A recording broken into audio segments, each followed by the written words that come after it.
Dear students, आज हम कोशिका विभाजन या सेल डिवीजन के बारे में बात करेंगे।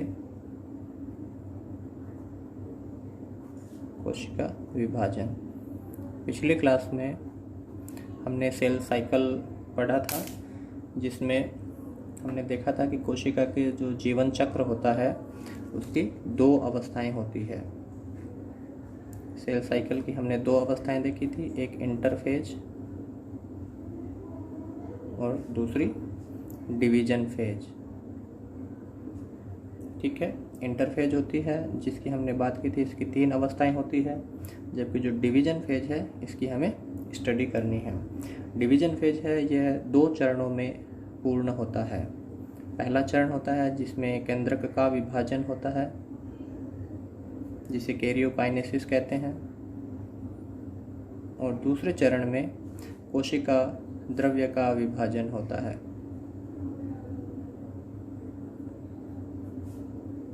जिसे साइटोकाइनेसिस कहते हैं। ठीक है, यूकैरियोटिक कोशिकाओं में जो कोशिका विभाजन है वो दो प्रकार के होते हैं, एक समसूत्री विभाजन और एक अर्धसूत्री विभाजन। तो आज हम समसूत्री विभाजन या माइटोसिस की स्टडी करेंगे। सबसे पहले केंद्रक का विभाजन होता है, कैरियोकाइनेसिस होता है। तो कैरियोकाइनेसिस समसूत्री विभाजन में सबसे पहले हम पढ़ते हैं केंद्रक का विभाजन किस प्रकार से होता है। तो कैरियोकाइनेसिस की जो प्रोसेस होती है यह 4 चरणों में कंप्लीट होती है। सबसे पहली स्टेज जिसे हम प्रोफेज अवस्था कहते हैं। सबसे पहले स्टेज को हम क्या कहते हैं? प्रोफेज अवस्था। देखिए, इस अवस्था में कोशिका में क्या क्या परिवर्तन आते हैं। एक, अगर हम कोशिका की बात करते हैं, प्लांट सेल की बात करेंगे, जो मेरिस्टेमेटिक सेल होती है वो विभाजन करती है, तो उस कोशिका में प्रोफेज अवस्था में केंद्रक का विभाजन शुरू होता है। इंटरफेज अवस्था के दौरान हमने देखा था कि जो गुणसूत्र डीएनए होता है वो प्रोटीन के साथ में मिलकर क्रोमेटिन संरचना में उपस्थित रहता है, धागे समान संरचनाएं होती है। तो जैसे ही कोशिका विभाजन करना शुरू करती है, विभाजन अवस्था में वो प्रवेश करती है, तो क्रोमेटिन होते हैं वो गुणसूत्रों में बदल जाते हैं। क्रोमेटिन क्या है? गुणसूत्रों में बदलना शुरू हो जाते हैं। गुणसूत्रों का जो निर्माण है वो शुरू हो जाता है। यह कैसे निर्माण शुरू होता है? क्योंकि जो क्रोमेटिन है वो H1 हिस्टोन प्रोटीन व स्कैफोल्ड प्रोटीन के साथ में अत्यधिक कुंडलित हो जाते हैं। अत्यधिक कुंडलन उनमें शुरू हो जाता है। जो क्रोमेटिन है वो हिस्टोन H1 और स्कैफोल्ड प्रोटीन के कुंडलन के कारण क्रोमेटिन है वो गुणसूत्रों में बदलना शुरू हो जाते हैं। इनमें प्रोफेज अवस्था में ये पहला परिवर्तन आता है। दूसरा, इसमें जो सेकंड परिवर्तन होता है, केंद्रक झिल्ली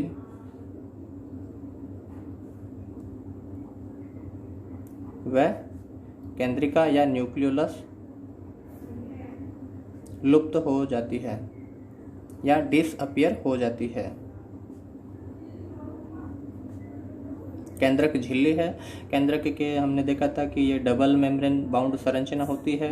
बाहरी झिल्ली एंडोप्लाज्मिक रेटिकुलम के साथ में कंटिन्यूअस रहती है, जबकि इनर मेम्ब्रेन होती है उसकी आंतरिक संरचना में लेमिन प्रोटीन पाए जाते हैं। कौन से होते हैं? Lamin protein. ये लेमिन प्रोटीन जैसे ही उसकी आंतरिक संरचना से हट जाते हैं तो केंद्रक झिल्ली है वो डिसअपियर हो जाती है, टूट जाती है छोटे छोटे टुकड़ों में। न्यूक्लियोलस है वो क्या है? क्रोमेटिन का ही भाग होता है, जिसमें डीएनए, आरएनए और राइबोसोमल प्रोटीन पाए जाते हैं। जब क्रोमेटिन गुणसूत्रों में बदलना शुरू हो जाते हैं तो न्यूक्लियोलस है वो भी डिसअपियर हो जाती है, हमें दिखाई देना बंद हो जाती है। थर्ड, इसमें परिवर्तन आता है कि जो गुणसूत्रों का निर्माण शुरू हो जाता है, साथ में स्पिंडल फाइबर्स होते हैं या तर्कु तंतुओं का निर्माण है वो शुरू होता है प्रोफेज अवस्था में। ये स्पिंडल फाइबर्स हैं, माइक्रोट्यूबुल्स के बने होते हैं। ठीक है, इनकी फॉर्मेशन है, इनका निर्माण है, वो भी शुरू होता है प्रोफेज अवस्था में। और धीरे धीरे जो गुणसूत्र होते हैं ये कोशिका के मध्य भाग की तरफ गति करना शुरू कर देते हैं, मध्य भाग की तरफ मूव करते हैं, गति करते हैं। ठीक है, क्योंकि वो मध्य प्लेट में अरेंज्ड होंगे। तो प्रोफेज अवस्था में क्या होता है कि न्यूक्लियर मेम्ब्रेन है वो डिसअपियर होना शुरू हो जाती है। गुणसूत्र होते हैं वो, क्रोमेटिन है वो गुणसूत्रों में बदलना शुरू हो जाते हैं। केंद्रक झिल्ली है वो डिसअपियर हो जाएगी। स्पिंडल फॉर्मेशन होती है वो भी धीरे धीरे क्या होते हैं, ये तर्कु तंतुओं का निर्माण है वो शुरू हो जाता है। ठीक है, ये है प्रथम अवस्था में होता है प्रोफेज अवस्था में। सेकंड जो स्टेज होती है वो है मेटाफेज अवस्था। ठीक है, माइटोसिस है उसकी 4 अवस्थाएं होती है। सेकंड अवस्था है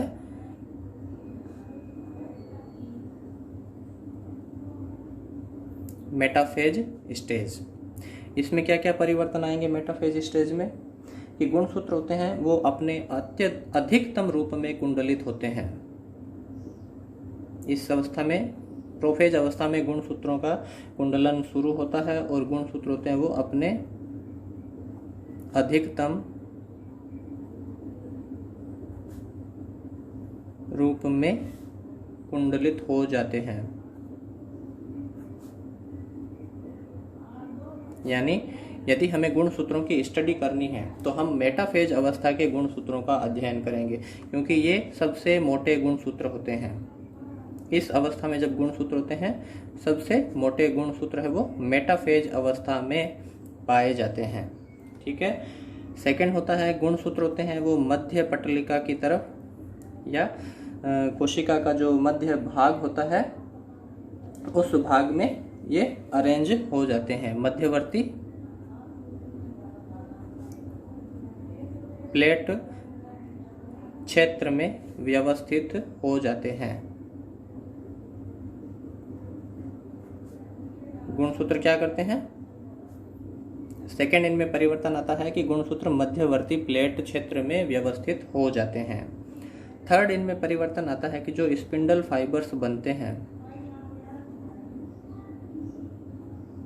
ये स्पिंडल फाइबर गुणसूत्र के सेंट्रोमियर भाग से जुड़ जाते हैं। सेंट्रोमियर भाग से जुड़ जाते हैं। तो मेटाफेज अवस्था में ये मुख्य 3 परिवर्तन आते हैं। एक तो गुणसूत्र होते हैं वो अपने अधिकतम रूप को ग्रहण कर लेते हैं। सबसे मोटे अवस्था के जो गुणसूत्र होते हैं वो मेटाफेज अवस्था में दिखाई देते हैं। सेकंड गुणसूत्र होते हैं वो कोशिका के मध्य भाग में व्यवस्थित हो जाते हैं। मध्यवर्ती प्लेट कोई ऐसी प्लेट नहीं होती है, कोशिका का मध्य भाग होता है, उसे हम मेटाफेजिक प्लेट या मध्यवर्ती क्षेत्र बोलते हैं। थर्ड, जो स्पिंडल फाइबर्स होते हैं गुणसूत्र के सेंट्रोमियर भाग से जुड़ जाते हैं। तो इस अवस्था में क्या परिवर्तन आएंगे, ये कोशिका है, कोशिका के मध्य भाग में इस तरह से गुणसूत्र है वो व्यवस्थित हो जाते हैं। एक गुणसूत्र में 2 क्रोमेटिड्स है वो पाए जाते हैं और दोनों क्रोमेटिड्स गुणसूत्र के सेंट्रोमियर रीजन से जुड़े रहते हैं। दूसरा हमने देखा प्रोफेज अवस्था में ही स्पिंडल फाइबर्स है उनकी सिंथेसिस स्टार्ट हो जाती है। ये स्पिंडल फाइबर्स गुणसूत्र के सेंट्रोमियर भाग से जुड़ जाते हैं। एक गुणसूत्र है वो दोनों तरफ के स्पिंडल फाइबर से जुड़ जाता है। ठीक है, इस तरीके से ये कोशिका की मेटाफेज अवस्था है जिसमें गुणसूत्र मध्य पटलिका की तरह अरेंज्ड हो जाते हैं। दोनों तरफ एक गुणसूत्र है वो दोनों तरफ स्पिंडल फाइबर्स से सेंट्रोमियर भाग से जुड़ जाता है। थर्ड स्टेज होती है इसकी एनाफेज अवस्था।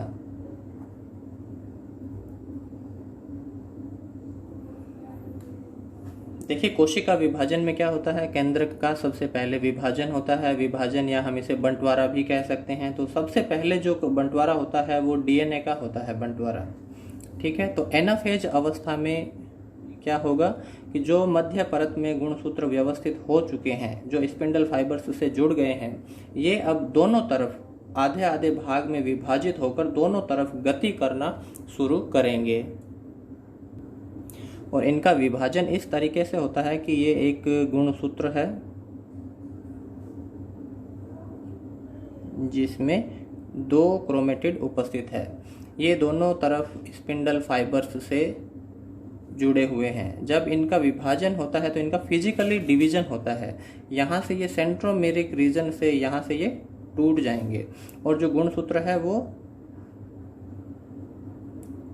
एक गुणसूत्र इस तरफ मूव करेगा, जबकि जो दूसरा गुणसूत्र क्रोमेटिड्स होता है वो दूसरी डायरेक्शन में गति करेगा। तो इस तरह से एक गुणसूत्र के जो दोनों क्रोमेटिड्स होते हैं वो सेंट्रोमेरिक भाग से विभाजित हो जाते हैं, टूट जाते हैं, और टूटने के बाद में दोनों क्रोमेटिड्स विपरीत दिशा की तरफ गति करना शुरू कर देते हैं। जब ये विपरीत दिशा की तरफ गति करते हैं तो इस गति को हम बोलते हैं एनाफेजिक मूवमेंट। इसे क्या कहेंगे? इसे हम एनाफेजिक मूवमेंट कहते हैं, क्योंकि गुणसूत्र क्रोमेटिड्स है वो विपरीत ध्रुवों की तरफ स्पिंडल फाइबर के सहारे गति करते हैं, तो इसे एनाफेजिक मूवमेंट कहते हैं। इस दौरान इसमें क्या होता है,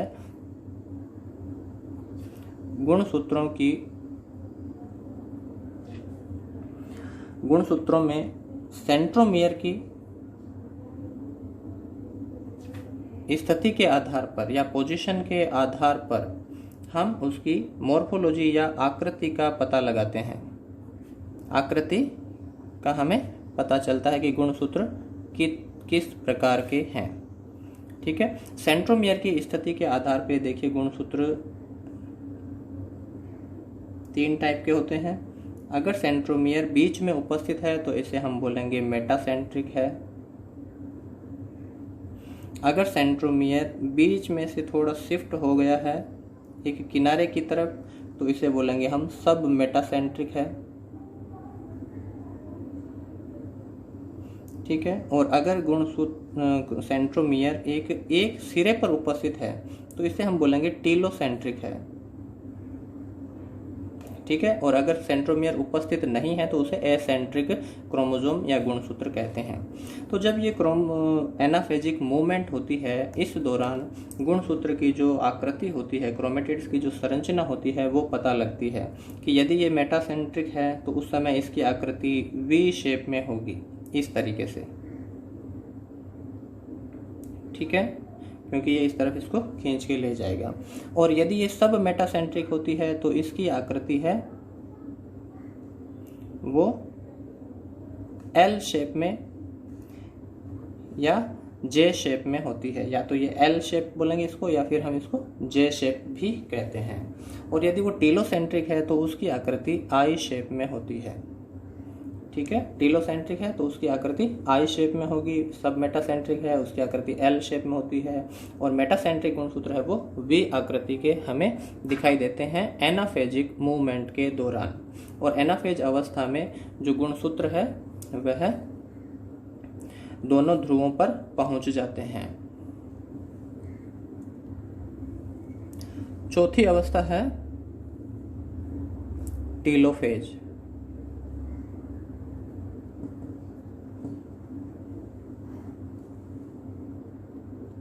टीलोफेज अवस्था के दौरान से वही परिवर्तन होते हैं जो प्रोफेज अवस्था में होते हैं, उसके विपरीत परिवर्तन होते हैं। जैसे न्यूक्लियर मेम्ब्रेन है, केंद्र की झिल्ली पुनः बनना शुरू हो जाएगी।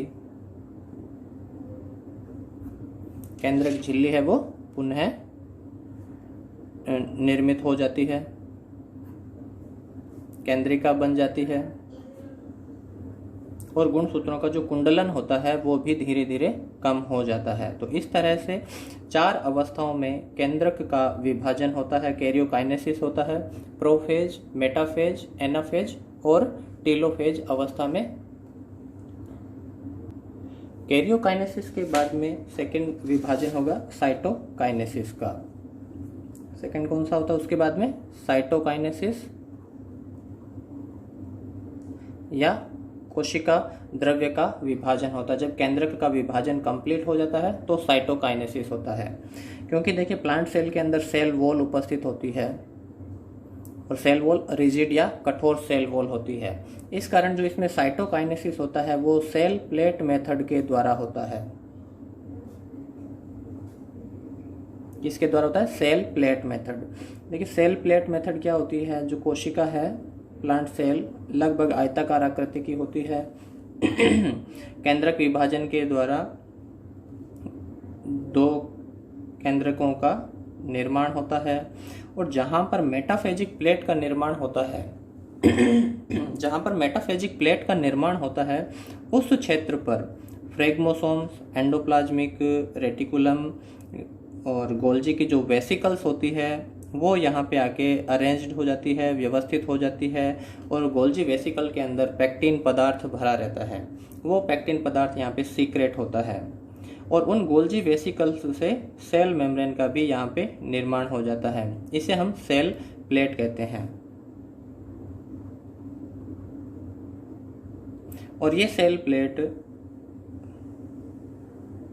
किनारों की तरफ निर्मित होती है और कोशिका को विभाजित करती है। इस तरह से दो कोशिकाओं का निर्माण हो जाता है, एक कंप्लीट कोशिका विभाजन जिसे हम समसूत्री विभाजन कहते हैं।